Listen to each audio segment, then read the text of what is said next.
Welcome to Manager Tools. Top 10 hiring mistakes. Mistake number 10, being surprised. Part 2. Here we go. This cast answers these questions. How can I avoid being surprised with someone resigning? What should I do when someone resigns suddenly? Well, if you want answers to those questions and more, keep listening. For client organizations who need training accomplished now or before the end of the year, please know that we've retooled all of our standard client offerings of the Effective Manager, Effective Communicator, and Effective Hiring Manager to a virtual delivery. Depending on the venue, we've parsed out the training to be delivered in reasonable time blocks to ensure max learning and participation. Most sessions still involve practice and are priced more affordably than if we came on site. Remote work requires more communication, managerial acumen, and project teamwork. If your group needs help, give us a call. We are here to serve so that you can lead. Contact Maggie at manager-tools.com. Okay, Mark, last week on this topic of top 10 hiring mistakes, I asked you about that. You don't necessarily intend to going like 10, 9, 8, 7, and then the big reveal months down the road, right? No, I mean, I see this as sort of a rogues gallery. I mentioned it as number 10 only because we'll go to number 1, but I'm not saying that number 1 is the biggest necessarily. But I want people to be able to find them by number. So that's why I numbered them. Okay. I'm not a big fan of the top 10 list. I absolutely think, dude, that we are not normal, because normal is put out a top 10 list because people click on those. That's right. It's clickbait. I'm sorry, but they're all stupid. So yes, I don't know. Maybe. Maybe we should have on our website a top 10 hiring mistakes and anyways, okay. And then present a bunch of ads and try to monetize them. Imagine that we say one of the top 10 hiring mistakes is being surprised. And then people going, well, that's not a hiring mistake. Well, yeah, actually it is. But okay. So last week we talked about this. We talked about, this on our outline. Having a hiring process is literally the first thing you have to do if you don't want to get surprised by sudden resignation. So any longtime listeners of ours will not be surprised if we said, the next thing you need to do is conduct one-on-ones. Yeah. No brainer for Manager Tools people. Look, the reason you're surprised is because you don't know your person well enough. That's so right. You can't tell that there's a problem. So you don't have a relationship. If you had a great relationship, people would tell you these things. Yeah, you'd know. So the single best manager behavior we know of, and I used to apologize. I'm getting tired of saying this. I'm not tired of it anymore. It's the best. It's number 1. There you go. It's the one. It only takes one thing. The best thing you can do to engage towards the goal of reducing the chances of surprise resignation is conduct Manager Tools one-on-ones, MTO3s. Okay. Our data shows in every single instance over the past 30 years that when managers started doing MTO3s, their results improved and their retention improved. Now, look, guys, we admit we did not capture surprise resignations as part of the retention improvement metric that we were measuring. Generally, retention is how many of your people did you retain over a period of time? And once you started doing one-on-ones, did your retention improve? And in every case, it did. Okay. We also admit, guys, that improving retention isn't precisely the same thing as eliminating surprise resignations. But if you use that kind of sort of flawed logic, since there's no data which can predict individual outcomes, there's no behavior we can engage in that will help any one manager's retention. Right? And so therefore, none of us have to pay attention to any of the data. But that doesn't change the logic. I don't think it's terribly refutable that if retention improves, resignations and then surprise resignations will be reduced. And like I say, our data is clear that, retention is significantly improved by MTO3s. And in Manager Tools O3s not only reduce the chances of resignations and therefore surprise resignations, it makes the entire Manager Tools hiring process more effective. Yeah. If you don't do them, we believe that'll negatively impact the effects of any part of a process you use. And, it's a truism that employees leave managers but don't leave companies, there's plenty of evidence out there in the world that managers don't behave as if it's so. In other words, managers don't engage, generally speaking. I know I'm preaching to the choir here to some degree, but managers don't engage in the things that we need to do. And I would say a large part of them, that is because the top 10 lists out there on the internet are all dumb or very nearly dumb. So yeah, you got to do one-on-ones. And this cast, as we've said before, is not going to tell you how to do every single step. Otherwise it would be 5,000 pages long, but we've got tons of guidance about how to conduct MTO3s. In fact, our very second cast was the single most important manager tool. And we've said it before, we had to change the title of that cast. We've changed only a very few titles over the years, but that one, people used to write in and say, where's the one-on-one-on-ones? Because it wasn't in the title. It just said the single best manager tool. So we changed it to that was silly. One-on-ones. Yeah. So do one-on-ones, guys. Every week, scheduled every week with all of your directs, 30 minutes long. That's all you need. And we have a guarantee. You start doing one-on-ones our way, you follow our guidance, you will get more time back in your calendar than you spend in your one-on-ones. About the only exceptions we make to that. Oh, by the way, the other two key things is you have to let the direct go first.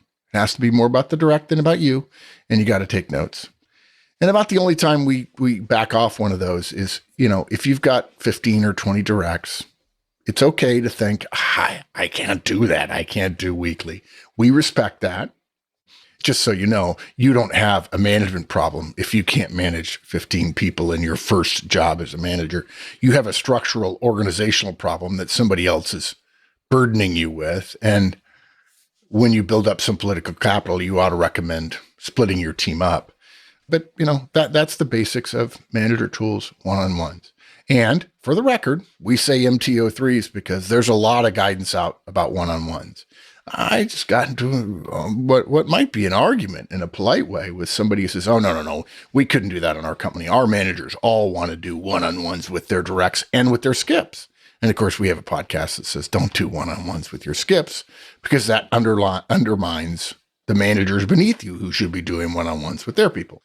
And by the way, the same company was saying, no, we want to do them with skips too, said, we don't have enough time. I'm like, right. Dude, you can't, That's like saying, I want to eat my cake and then have it too. You can't. So anyway, or put it differently, we're doing everything so wrong here that your right thing just seems really wrong to us. Like, okay, keep doing what you're doing.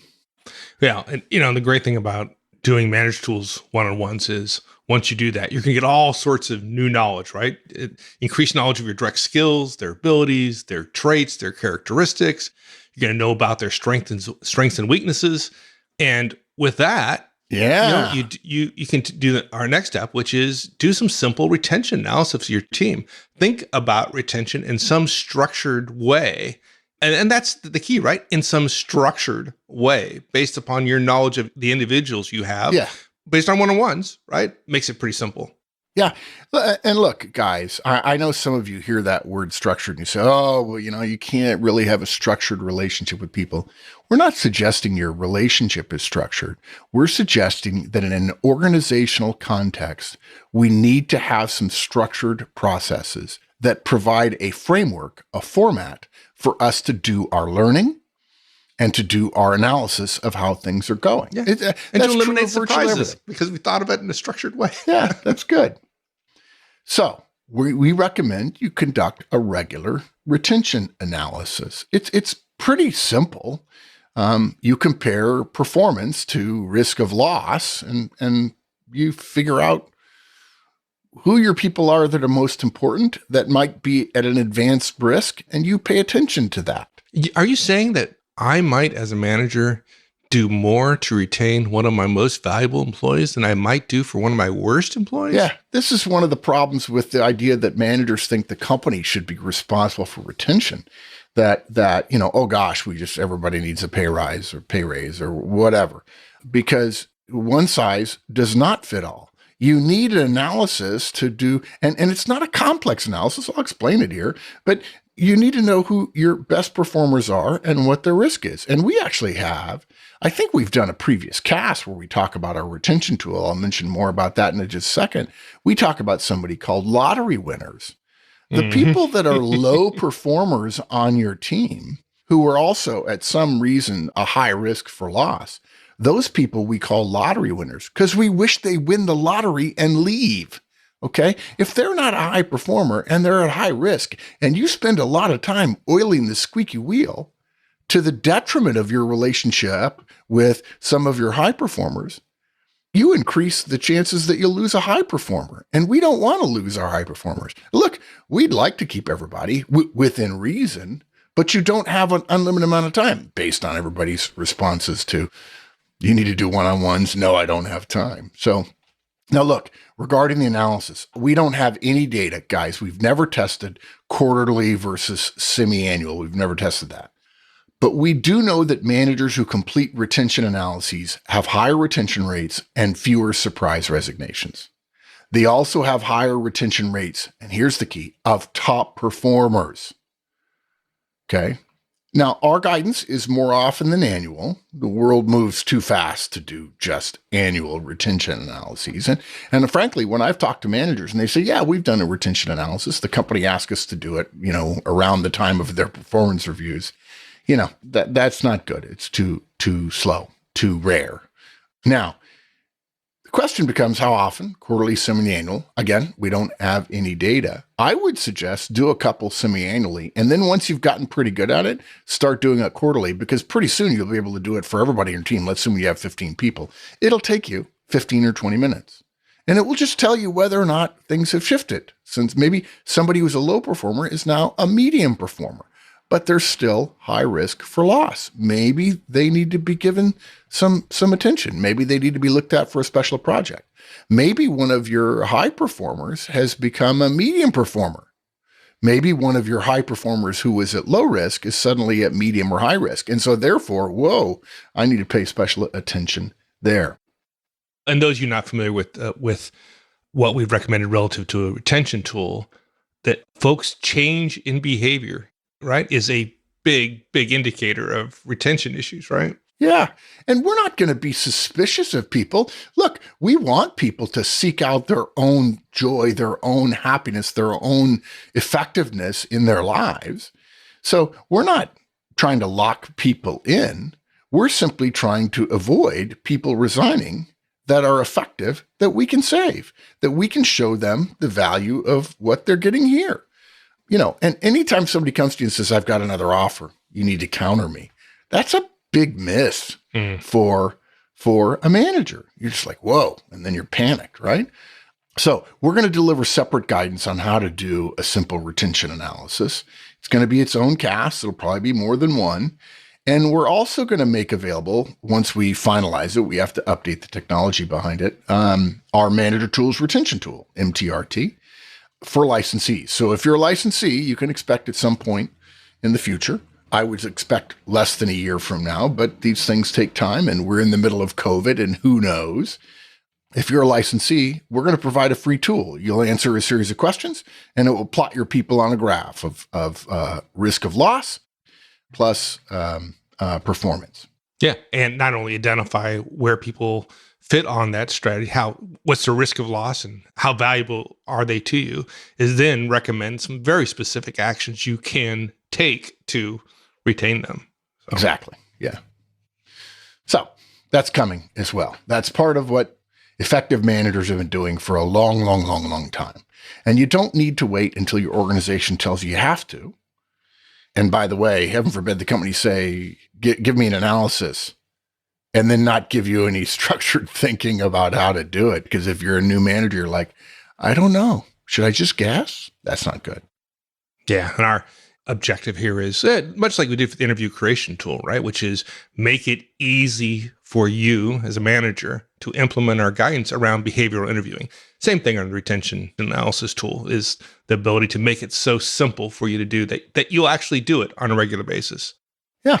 And even if you're not really that good at getting to know people, even if you're naturally a people person, if you don't have a lot of insights, that certainly was true for me early in my career because I wasn't knowledgeable yet. And forgive yourself for that.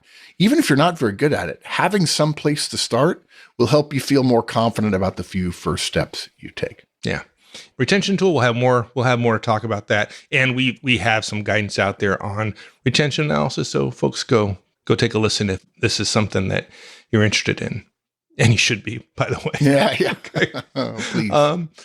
Okay. So next, let's talk about, you mentioned this a couple times, right? The idea that somebody resigns and the desire by many managers to do what it takes to retain that person. Yeah.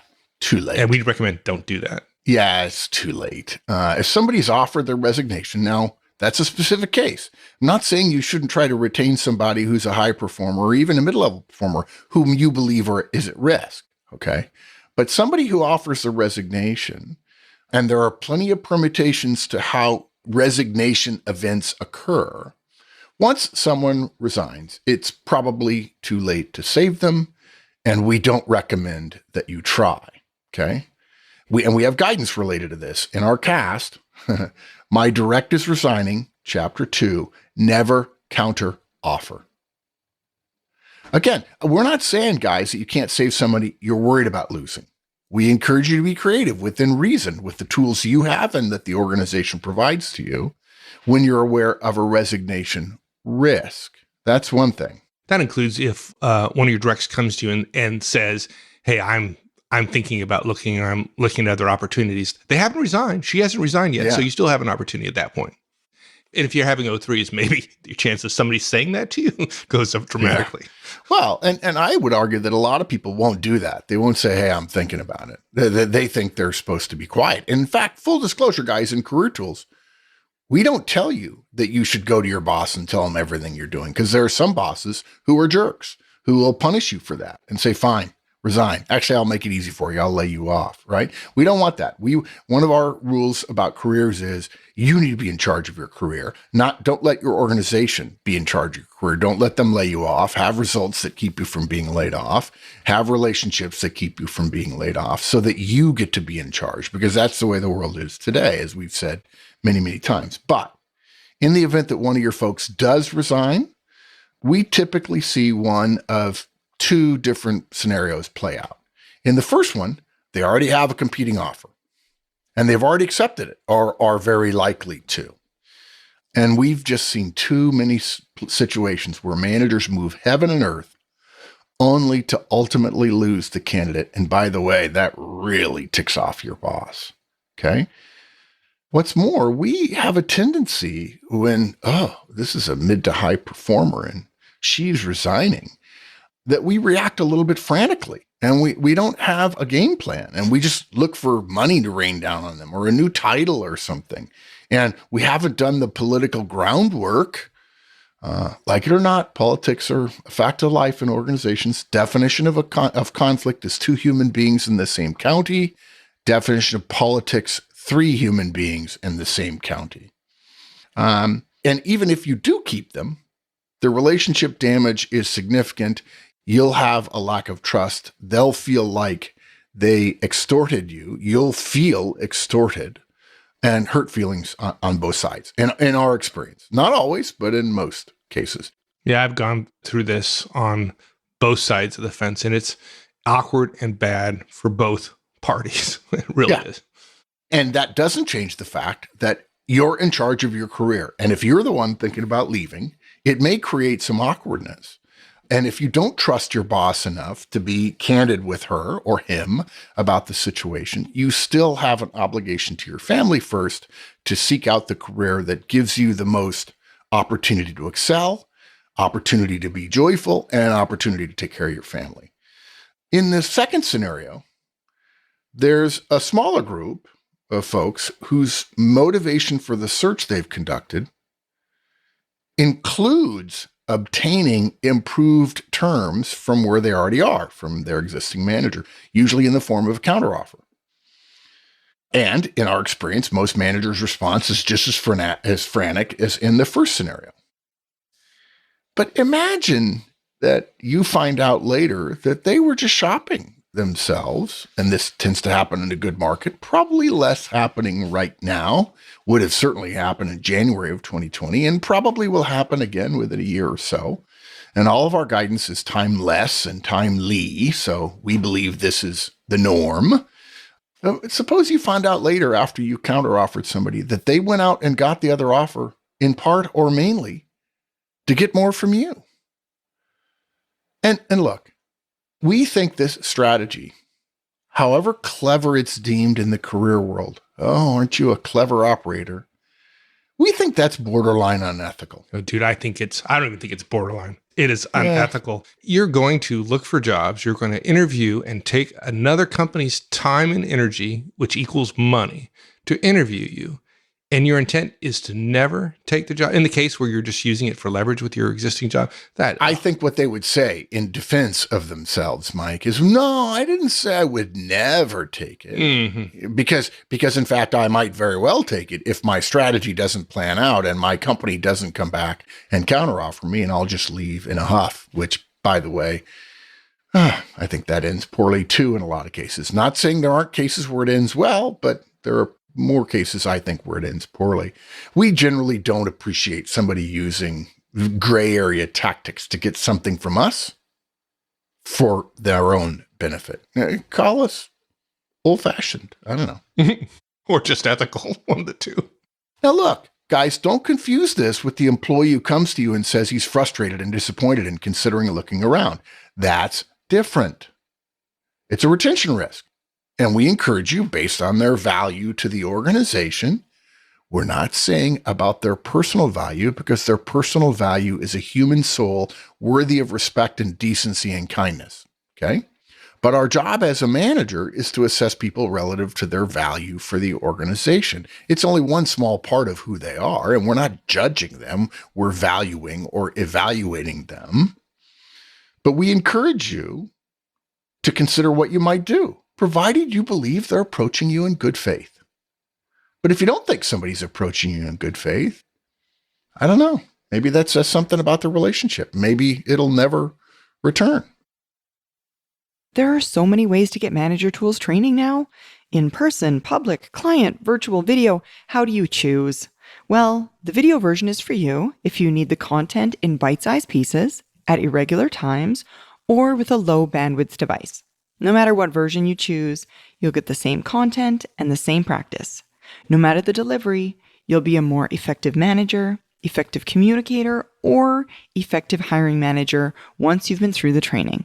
Check us out at manager-tools.com.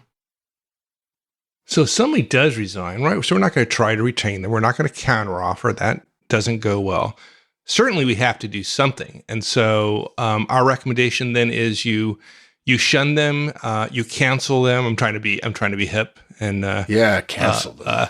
Some hashtags with their names or something. I don't know, something like that, right? That's what we do. No, that's not what we do. And by the way, something else, guys, wouldn't it be nice if you had somebody ready to step into their shoes?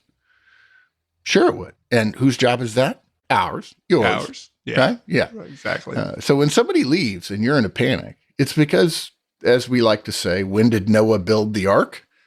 Before the rain. Okay. Oh, by the way, Mike, somebody wrote me the other day and says they were tired of me using the Noah build the ark before the rain because it was a biblical reference and he wasn't spiritual or wasn't biblical in his beliefs and so on. I said, I think that example is sort of a human, it's become humanistic at this point. If that example or analogy doesn't work for you folks, choose whichever one you like about preparing in advance. Yeah. Grasshopper and ant, whatever you want to. Yeah, exactly. There's a good one. Look, the answer when somebody does resign is to wish them well. What? Okay? Yeah. Look, if you're not going to keep them, it's time to congratulate them. Okay. Do not skip this step out of spite or a sense that they're no longer on the team.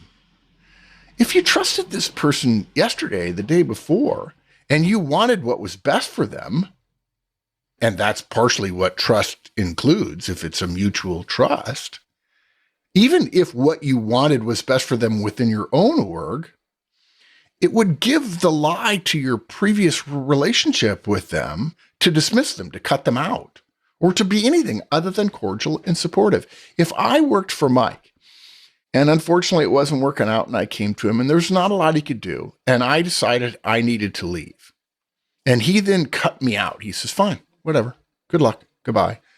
And he was dismissive about it. That would tell me that my entire relationship with him was based on my utility to him. That's not a trusting relationship, guys. It's not. And that might communicate that to you, but it would also communicate that same truth to every other one of my directs. And folks, if you think they don't pick up on that stuff, you are wrong. Yeah. Remember, folks, you're not managing their career. They are. They've made the choice that's best for them. How can we, in good conscience, develop a trusting relationship with somebody conditioned on the fact that they work for us? We can't. Trust isn't conditional. Okay. Leaving a company, leaving you, isn't a breach of trust. The at-will world we live in means there are not binding promises made about work relationships. And trust isn't something that can be confined to only one area of our lives and only one part of our connection with other people. So you might say this, hey, congratulations. I'm so happy for you. You found something better for you, and I'll always want that for you, okay? You're the one that gets to make that decision. Look, I'm sorry it wasn't here. I'm sorry I didn't do more, but I've said I trust you for the past 1, 2, 3, 4, 5 years, whatever it is, and I'm not going to stop now. And that trust wasn't conditional on you being a team member here. Yeah. By the way, this is grace, and you're going to have bumps in the road, okay?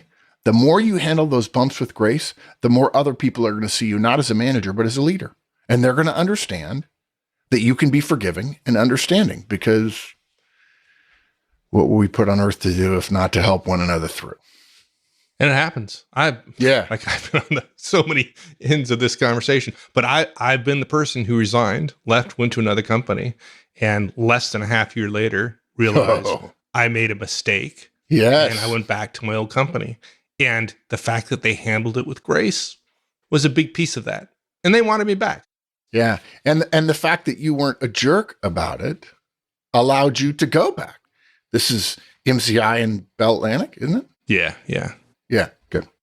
Okay, so the next thing is, okay, you wish them well, and they're not gone yet, so it's okay for you as a manager to expect a professional transition, okay?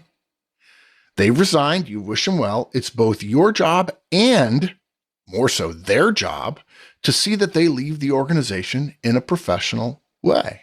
Somebody who says, I resigned, my last day is in I'm leaving in 15 minutes. That's unprofessional. Okay. That actually gives to the lie to their situation. And they might say, well, the company said they had to have me today. Well, what you're saying is your brand new employer, whom you never worked for, you don't have any really super strong relationships with in a formal way. You might know people over there. They might even be your best friends. Doesn't matter. All of that and the interview process you went through of a couple of 3 or 4 hours trumps the 1, 2, 3, 5 years you've been here. I don't think so. Now, look, we've given guidance before that if it's you that's leaving, there's a whole raft of steps we recommend you take, okay? And it's reasonable, it may not be perfect, but it's reasonable for someone who surprises you with a resignation to agree to do most of the tasks a true professional would. I know this sounds really corny, but I'm a big fan of Abraham Lincoln, and one of the quotes he's famous for saying, I think it was in second inaugural, is to bind up our wounds, right? When somebody leaves, there's a breaking apart, there's some sadness, some loss. And part of the way that sadness, loss is healed is by, once it happens, people behaving responsibly, professionally, respectfully, each toward the other party. We've laid this out in a podcast called How to Resign. Yes. And we're going to talk about some of the key deliverables here for the resigning direct in a second. But for folks who are licensees, it'd be fair use from our perspective if somebody resigned that you could print out the show notes to that cast and hand that to the person? Absolutely. Why wouldn't you? Say, look, There's some of this you could still do. Usually when people get frustrated, they don't start thinking, okay, I need to make my bed. I need to dot my I's and cross my T's. I need to handle this professionally. I need to close this chapter in my life with respect, elegance, dignity, grace.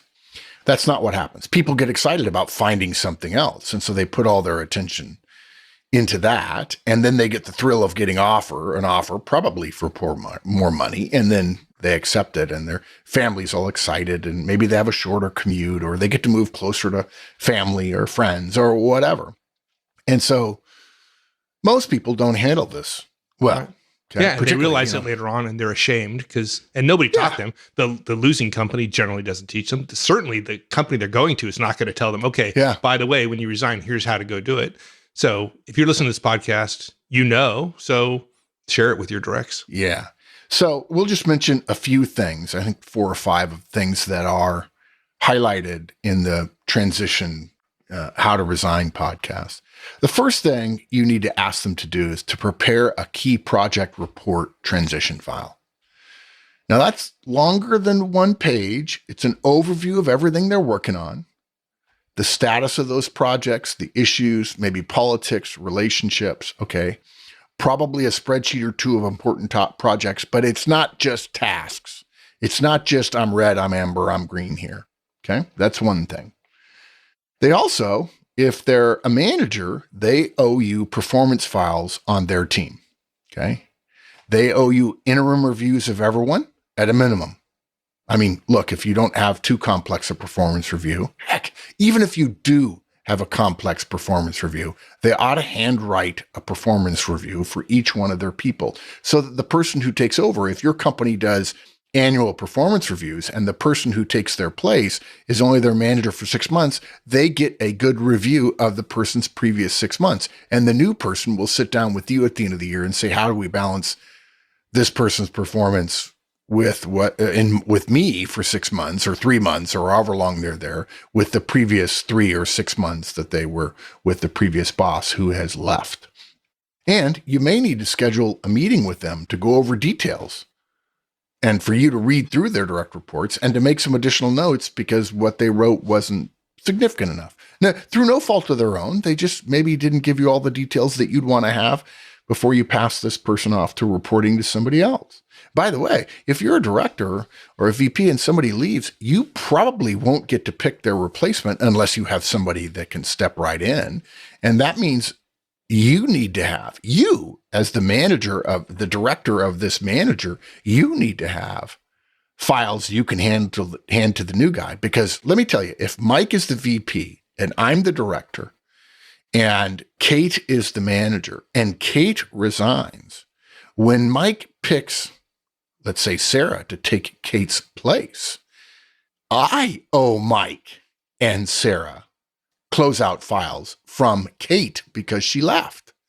I owe that to Mike. That's my job. I have to help whoever Mike picks to take Kate's place because I don't get to do it. Promotion decisions about managerial roles are never made by one person up. They're made by a person 2 people up. Okay. That would include a performance file on their team, would include a performance interim review, as I mentioned. Okay. They need to prepare instructions for when they're gone. Recommendations for continuation of the work that they and maybe their team are doing if they're a manager. They need to make some recommendations about operational continuation. Okay. And then a 1-page interim successor document.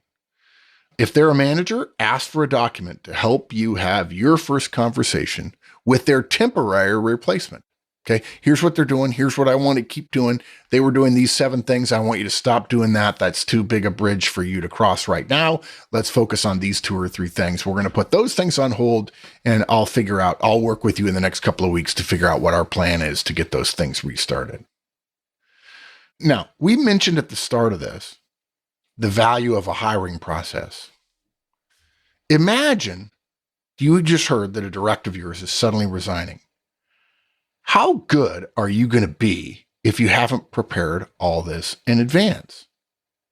Imagine how much better you'll be If you have a process and you know where it is and you can find it in 2 minutes, this list of transition items. In which scenario will you be more calm, more respectful, more able to show genuine happiness that this person has found something better? Who gets to decide what's better for them? They do. How likely are you to be more creative about the details if you have a process? Even if the process is only 70% of the way there, it doesn't matter. You can rely on it. You say, okay, we open the playbook and we run the playbook. And that allows you to be at peace about what's happening rather than being frantic and responsive, thinking, I'm losing them. And I don't know what to do after I've lost them. Yeah. Okay. Next one. Start a workload priority analysis. This is one of my very favorite things. And I would love to think that when I retire, it's as popular as one-on-ones. It won't be, of course. One-on-ones are kind of cool right now, which is nice, by the way. We prefer MTO3s, but anything is better than nothing. Well, I tell you, this one, it's one of my favorites for the same reasons you mentioned, but also because of that little hidden gem, which is if you do this and you explain to your boss what you've done and why you might make a different decision than the average manager, your boss will love you. You're like, whoa, dude, you're like super manager. Yeah, you're like, yeah, you're thinking like an executive, not a manager. Wow. Exactly. Okay, the resignation has happened. You got to do some stuff. But let's remember, go back to first principles, guys. Our first responsibility as effective managers is to achieve results in a sustainable way, which means through retention. A surprise resignation doesn't help, but overreacting doesn't help either, and it doesn't help a lot more, okay? A resignation isn't the end of the world. It happens. Yeah, we ought to have known. And we will know a great deal more and more often if we engage in these systematic prophylactic behaviors. But remember, our standard for retention is not 100%. It never is. Effective manager ought to know what his firm's retention rate is and have a retention rate better than that, okay? A surprise resignation creates a little anxiety, a little panic, and a little knee-jerk reaction, and that is ill-advised. The effective response to an open position is to reassess the effectiveness of one's team. In many cases, not most, but in many cases, a significant enough number that it's worth talking about, 20, 30, 40, maybe even close to 50%, maybe even more. The right decision may very well be to not hire a replacement for that person. I think it's easier for most people to think of this when it's an individual contributor who's leaving, because people think, oh, if a manager leaves, well, of course we're going to replace him or her. Not always, but it's more likely, sometimes for good reasons, sometimes not. And the reasons for not hiring, guys, when you lose somebody, and by the way, we say this here to help calm you down. So the next time you get a surprise resignation, even if you haven't done all the other steps, I just want to tell you, you don't have to panic like, oh my gosh, I've got to go through a hiring process. You may not have to, okay? And the reasons for not doing that, for not hiring, are pretty significant. First of all, look, guys, whether you like it or not, I don't care how busy you are. It's true about all human organizations. There's waste. Waste is work that's being done, hours being spent, money being paid, labor costs being tallied, that do not lead most efficiently or effectively to the accomplishment of your assigned results. In our experience, there are always 2 or 3 or 5 or 10 projects that are ongoing that started with good intention, but have lost their relative value to the organization, and you should kill them. And I'll give you a good example of that, guys. This is August of 2020. We just had the single greatest economic decline in terms of steepness in the history of mankind, thanks to COVID-19. I'm guessing there's stuff you're not working on, and nobody's upset about it. In fact, there was an assumption. You should assume there was an assumption by your CEO and all of her directs and their directs and so on that, yeah, we are really getting focused now, right? You just went through this process, maybe unconsciously. Nope, not doing that, not doing that. You didn't even have to tell anybody because all we're doing is X or Y or Z. And by definition, if all we're doing is X, we ain't doing anything else. And all those other things have been killed, even if they haven't been formally or officially killed. But a manager, when a company, when an organization, a division says, we're killing this project. Oh, that's political. Ooh, who's in charge of it? Oh, what are the ramifications? But you know what? When you're a manager, you're beneath that. And you can say, we're not doing this anymore. When one of your people comes to you and goes, well, what do we say when people say, just tell them, talk to me. We're not doing that. I don't know if you've noticed, but we're in danger here. The organization may not survive. And so everybody has to make decisions. We're not going to wait from things from on high, because let me tell you, that's going to take weeks, months. I know some companies that still haven't cut spending, and they're not sitting on a ton of cash. They're like, oh, somebody else will save us. Kill them, guys. Kill those projects. There's also inefficiency that happens. Sometimes work is being done towards a goal that makes sense, but the assignment of work that made sense a year or two ago has made the team inefficient in the last year. Okay. Personalities are considered. And so some people get on the team that shouldn't be on the team, on project teams. Favors are repaid. People get to do this or that or the other thing. Seniority plays too much of a part in assignments.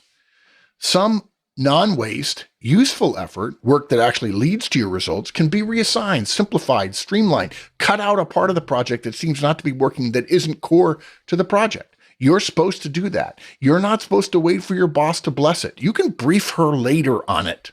Okay? If your team has been stable for quite a while, I promise you, waste has increased. Use a surprise resignation to reassess what you're working on. So, tell your team straight up, folks, before I'm going to request hiring authority, before I'm going to go through the political process of getting an open rec, I'm going to review what everyone's working on here and determine what can be cut before we hire. Now, look, don't ask everyone to justify what they're doing. Enlist them in identifying places where cuts can be made. When a sudden resignation has happened and you say, I'm looking at things we can set aside, because there's just been a loss, people aren't thinking you're thinking, I'll get rid of more people. If you have a stable team and you say, I want to do a workload analysis and figure out what needs to go, people will respond politically. But when there's already been a loss, you say, look, we may have to decide what work doesn't get done and reassign some things. And yeah, there'll be some frustration or so on, but this is what your organization expects of you. Now, could you quickly eliminate this idea if your surprise resignation was from your, say, top performer and he was working on a high visibility project? Probably not. And I say probably. But applying the opposite approach of, oh my gosh, we need somebody else right now, to all resignations isn't as systematically smart as saying the majority of resignations first justify a workload and a priority analysis. And then the exception is that rare key person's loss, which would cause you to go, yeah, we've got to replace her. Okay. It's always important to have processes for most situations and then deal with exceptions. What most managers have done wrong over the years, I know I did it, is when I lose somebody, I replace them. That's the process. And then there might be an exception. That's wrong. The process should be, let's take a look. Maybe we can go by without them. Yeah. And if you're an executive listening to this, or a senior manager, somebody who has managers working for you and they lose somebody and you don't ask them every single time to do this, you're missing an opportunity. Yeah. One, exactly. Missing an opportunity to save money and be more effective. And secondly, missing the opportunity to train one of your managers to make them a better manager and a future executive. Yeah. Okay. And again, this is a high-level review. So we're summarizing here. There's more to come. And I think I mentioned it at the top of the first show that this is only hiring. We still have to talk about the top 10 interviewing mistakes as well. So summarize. A surprise resignation, guys, gals, is usually a result of other failures. Having a systemic approach to hiring reduces their frequency and gives you a better way of dealing with them. That's how you minimize the frequency of surprise resignations, and their impact if they do still happen. And in the months ahead, we'll continue to dig deeper into all these ideas we've given you, some of which we've already expanded upon, like how to resign. That's it. So much to learn. So much. Oh my gosh. Yeah, dude, the older I get, the less I know. Only because I'm comparing it to the broader universe. I feel like I know more now than I did when I was 25, but relatively speaking, no. Just getting started. I need another lifetime. That's what I want. There you go. Hey, if you want to be great at anything, that's the level of effort required. Yeah. And man, the impact managers have on folks' lives. Yeah, I used to say this a lot when I used to be at a lot of conferences, but man, you have an opportunity to change for the better a lot of folks' lives. And to do that, you got to be great at what you do. And your primary responsibility as a manager is to manage people. And you do that, Mark and I both believe if we all do that, we can make the world a much, much better place. So, yeah, that's what we're here to do, is to make the world a better place, to serve more people with our products and services. I'm not talking about Manager Tools, I'm talking about every company in the world, to do it well enough that more people want it, because what you provide is effective and fair and reasonable. And you treat customers well, and you'll get more customers, and that will bring more good people to you. Yeah. It's a good thing. It is a very good thing. All right, my friend. I enjoyed that. Thanks, partner. We'll see you later. Thanks, everyone. We'll see you next week. In the meantime, have a great one. So long.